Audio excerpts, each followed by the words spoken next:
Kwa taarifa hiyo. Na bado tukisalia katika masuala ya usaili, ni kwamba shughuli ya kusajili makamishna wanne zaidi wa tume huru ya uchaguzi na mipaka hapa nchini IEBC inatarajiwa kuanza hivi karibuni kufuatia kutangazwa kwa nyadhifa za makamishna na tume hiyo ya uchaguzi katika arifa kwenye gazeti rasmi la serikali iliyoandikwa tarehe 12 mwezi Aprili. Rais Uhuru Kenyatta alitangaza nyadhifa hizo na kutoa fursa za kubuniwa kwa jopo la kusimamia usaili wa makamishna hao wapya. Nyadhifa hizo ziliachwa wazi kufuatia mgawanyiko baada ya uchaguzi mkuu wa mwaka 2017.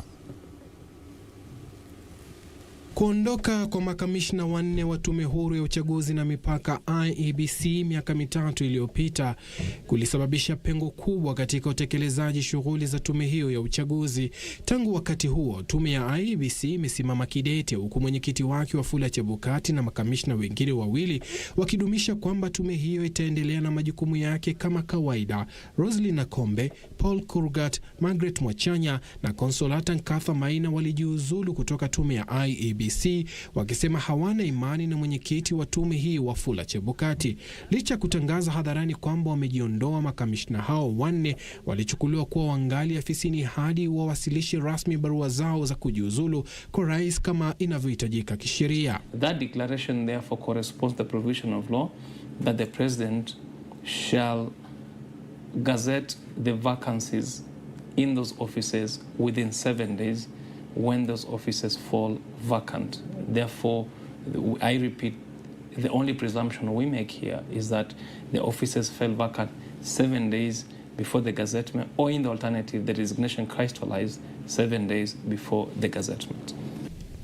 Mchanganuzi wa masuala ya siasa Martin Nandati amesema kwamba huku arifa ya kutangaza nyadhifa hizo kuwa wazi ikitolewa kupitia gazeti rasmi la serikali, hatua hiyo inaashiria mwanzo wa mchakato wa kura ya maamuzi kuhusu mradi wa maridhiano wa BBI na uchaguzi mkuu ujao. Because once parliament is done with the process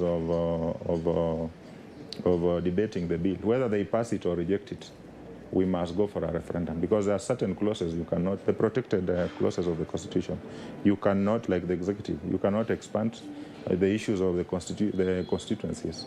You can't change the numbers without taking it to the referendum. So for you to be able to effect those changes, you will need a referendum. And you know, a referendum is an election. So for all intents and purposes, you need a fully constituted commission to be able to carry out the referendum. We can forebode will be that first they deal with the BBI election and then subsequently the general election for the new commissioners that come in to fill those positions. The other way is if BBI transaction does not take place, then they have to prepare themselves for next year's general election, which then will be the first task that they will be beholden to hold in the first place. Andati amesema kuteuliwa kwa makamishna wapya pia kutahakikisha kwamba hakuna ombwe kwenye tume hiyo, huku kandarasi ya kuhudumu kwa miaka 7 ya Chebukati, Molu na Gulie ikikamilika mwaka ujao. At least with 4 commissioners in place, the commission can still function. Because you know, once the 4 commissioners are appointed, it means one of them will have to be picked as the vice chair. So with the vice chair, and with the term of this 4, of course that will be from the 4. So if these 3 are exiting next year, then it means the vice chair can act as the chair. Then you still have the other 3 commissioners constituting the plenary. So there is no vacuum as the process of recruiting the fresh commissioner starts. So that we don't have the kind of vacuum that we have had currently. Uteuzi wa makamishna hao unatarajiwa kutoa fursa ya kuajiriwa kwa afisa mkuu mtendaji wa tume hiyo, wadhifa ambao umesalia wazi tangu kusimamishwa kazi kwa Ezra Chiloba.